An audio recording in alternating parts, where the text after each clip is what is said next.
আসসালামু আলাইকুম, take touch Bangla চ্যানেলে আপনাকে স্বাগতম। বন্ধুরা, আজকে কম্পিউটার বেসিক কোর্সের ষষ্ঠ পর্বতে আপনাকে স্বাগতম। আজকে আমরা কম্পিউটারের কিছু বেসিক বিষয় শিখব, যেগুলো যারা নতুন, যারা একদম বিগিনার, তারা হয়তো জানে না, তাদের জন্য আমাদের আজকের আয়োজন।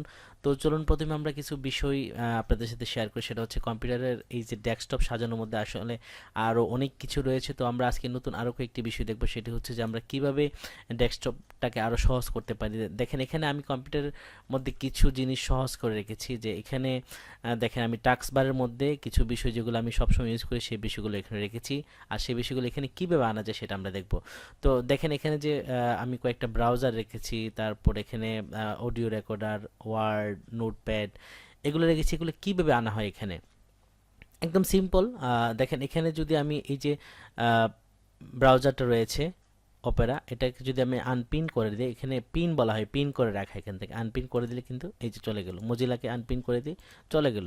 তো এটা কীভাবে নিয়ে আসবো? আবার যখন এই মজিলাকে ধরে, এই যে আইকনটাকে ধরে এখানে আমি যেখানে বসাতে চাই, এখানে বসাতে চাই, বসে গেল। আমি এই যে অপেরা মিনিকে যদি নিয়ে আসি,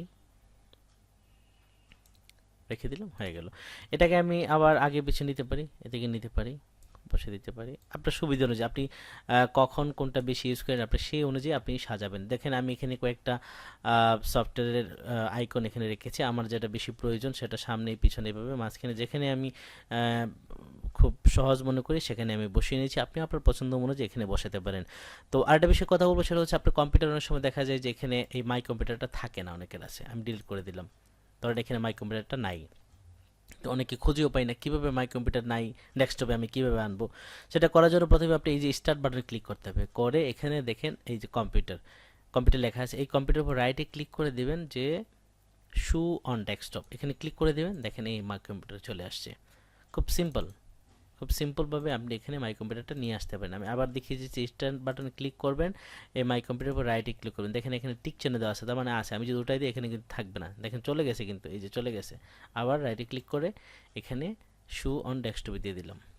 ঠিক আছে।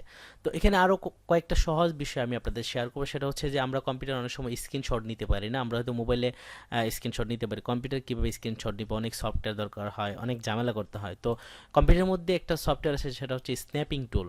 এই যে এটা কেচি দেখতে পাচ্ছেন, এটা আমরা যদি এখান থেকে স্ন্যাপিং, এই যে সার্চে গিয়ে লিখে দেই যে স্ন্যাপিং,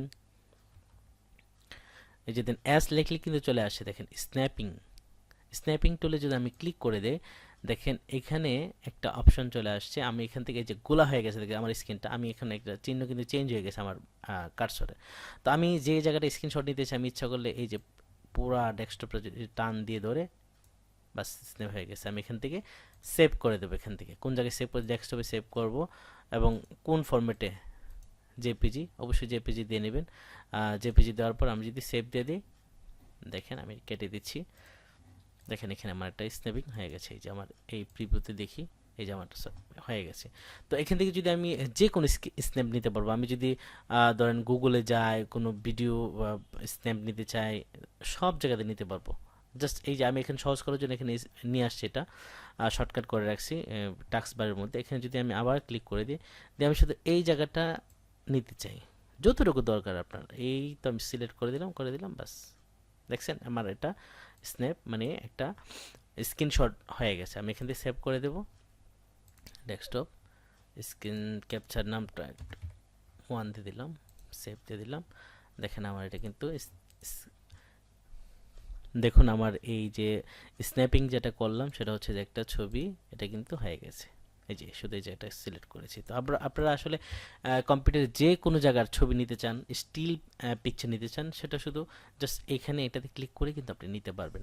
তো বন্ধুরা, আমি আরেকটা বিষয় আপনাদের শেয়ার করি, সেটা হচ্ছে পেইন্ট টুল। আমরা কম্পিউটারে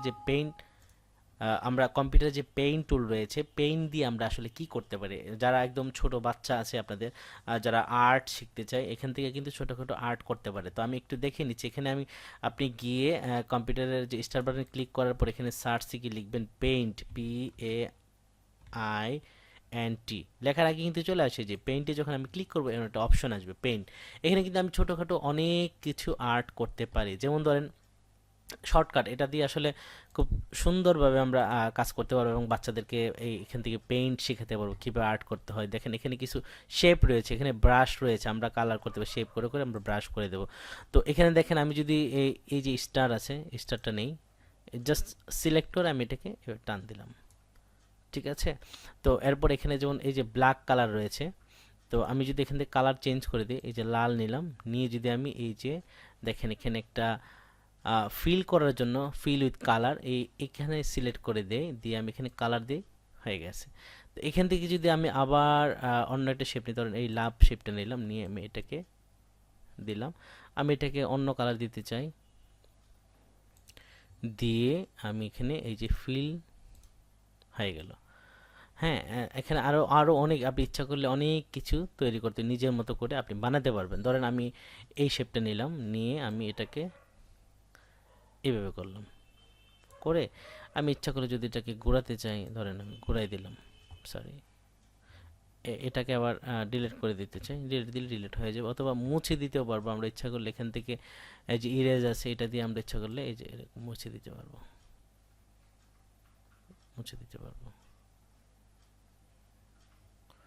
ঠিক আছে। তো এখান থেকে যদি আমরা কোনো কিছু লিখতে চাই ব্রাশের মাধ্যমে অথবা পেন্সিলের মাধ্যমে, যে পেন্সিল সিলেক্ট করে আমরা কালার চেঞ্জ করে দেব, ধরেন লাল দিয়ে আমরা লিখতে চাই, এই ছোট।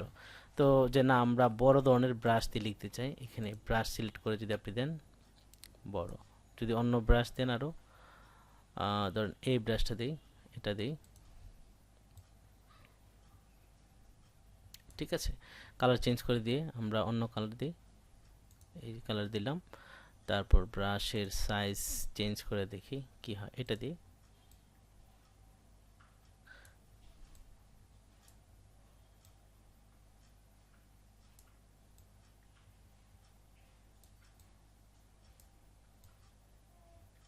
এটা কিন্তু আমি মাউস দিয়ে লিখতেছি, জাস্ট ওটা সিলেক্ট করে আমি কালার চেঞ্জ করে করে আমরা এখান থেকে লিখতে পারি। অথবা এখানে যদি কিছু লিখতে চাই, সেখানে আমি আরেকটা শেপ নিয়ে নিই, ধরেন এখান থেকে আরও শেপ আছে, সেই এই শেপটা নিলাম, নিয়ে আমি এখানে এটা দিলাম, দিয়ে আমি এখানে কিছু লিখতে চাই, এই ঘরের মধ্যে যে আমি লিখতে চাই,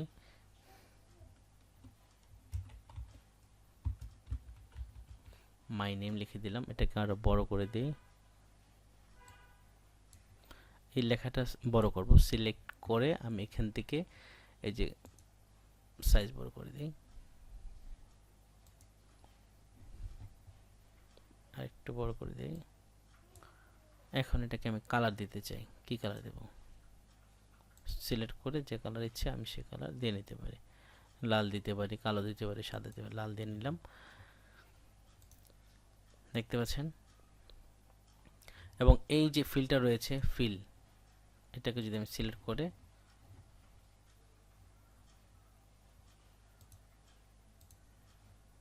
কালার দিতে চাই, এখান থেকে ধরেন এই কালারটা দিতে চাই, হয়ে গেল।